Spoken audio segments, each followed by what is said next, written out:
Hi friends, welcome to Rena வீட்டு சமையல். ரெனா வீட்டு சமையலில் இன்றைக்கி காரசாரமான தக்காளி பச்சடி தான் பார்க்க போகிறோம். நல்லா சுட சுட சாதம், இட்லி, தோசை எல்லாத்துக்குமே ரொம்ப சூப்பராக இருக்கும். எளிமையான முறையில் ரொம்ப சுவையாக செஞ்சிடலாம். அந்த சுவையான தக்காளி பச்சடி எப்படி செய்யுதுன்னு வாங்க பார்த்துடலாம்.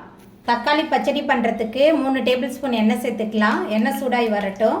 எண்ணெய் சூடாயிட்டு இதில் 1 டேபிள் ஸ்பூன் அளவுக்கு கடுகு சேர்த்துக்கலாம். கடுகு நல்லா பொரிய ஆரம்பிச்சிருச்சு. கொஞ்சமாக உளுத்தம்பருப்பு சேர்த்துக்கலாம். கடுகு உளுத்தம்பருப்பு ரெண்டுமே சேர்ந்து நல்லா பொரிய ஆரம்பிச்சிருச்சு. பொடியாக நறுக்குன்னு 20 சின்ன வெங்காயம் சேர்த்துக்கலாம்.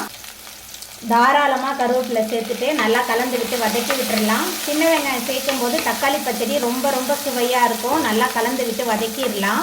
சின்ன வெங்காயம் சேர்த்துட்டு நல்லா கலந்து விட்டு வதக்கியாச்சு. அதுக்கப்புறமா இதில் பொடியாக நறுக்கி வச்சுருக்கிற பழுத்த தக்காளி 10 சேர்த்துக்கலாம். தக்காளி சேர்த்துட்டு நல்லா கலந்து விட்டு வதக்கி விட்டுடலாம். இந்த பச்சடி தக்காளி பழத்தில் மட்டும் இல்லை, தக்காளி காயில் செஞ்சாலும் ரொம்ப சுவையாக இருக்கும். தக்காளி சேர்த்துட்டு நல்லா கலந்தாச்சு. அதுக்கப்புறமா இதில் இந்த தக்காளி வதங்கி வர்றதுக்காக கல்லுப்பு சேர்த்துக்கலாம்.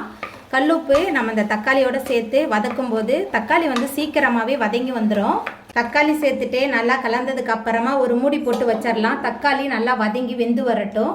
நம்ம சேர்த்த தக்காளிலாம் நல்லா வதங்கி வந்துருச்சு பாருங்கள். இந்த அளவுக்கு தக்காளி நல்லா வதங்கி வந்ததுக்கு அப்புறமா இதில் மசாலா தூள்லாம் சேர்த்துக்கலாம்.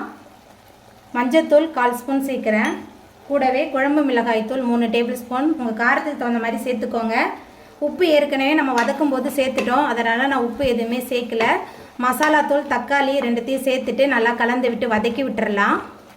மசாலா தூள், வெங்காயம், தக்காளி எல்லாத்தையும் சேர்த்துட்டு நல்லா கலந்து விட்டு வதக்குனதுக்கு அப்புறமா இதில் தக்காளி வேகிறதுக்கு தேவையான அளவுக்கு தண்ணி சேர்த்துக்கலாம். தண்ணி சேர்த்துட்டு நல்லா கலந்து விட்டுறலாம். தண்ணி சேர்த்துட்டு நல்லா கலந்தாச்சு. அதுக்கப்புறமா ஒரு மூடி போட்டு வச்சிடலாம். எல்லாமே சேர்ந்து நல்லா கொதிச்சு எண்ணெய் பிரிஞ்சு வரட்டும். சுற்றிலும் ஆவி வர ஆரம்பிச்சிருச்சு. திறந்து பார்த்துடலாம். பாருங்கள், நம்ம சேர்த்த தக்காளிலாம் நல்லா வெந்து எண்ணெயும் நல்லா பிரிஞ்சு வந்துருச்சு. நல்லா சுட சுட சாதம், இட்லி, தோசை எல்லாத்துக்குமே இந்த தக்காளி பச்சடி ரொம்ப சுவையாக இருக்கும்.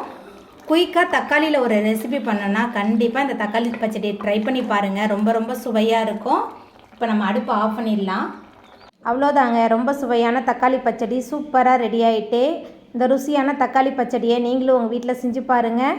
இந்த வீடியோ உங்களுக்கு பிடிச்சிருந்தா லைக் பண்ணுங்கள், ஷேர் பண்ணுங்கள், கமெண்ட் பண்ணுங்கள், சப்ஸ்கிரைப் பண்ணுங்கள். அப்படியே பக்கத்தில் உள்ள பெல் பட்டனையும் கிளிக் பண்ணிடுங்க. தேங்க்யூ.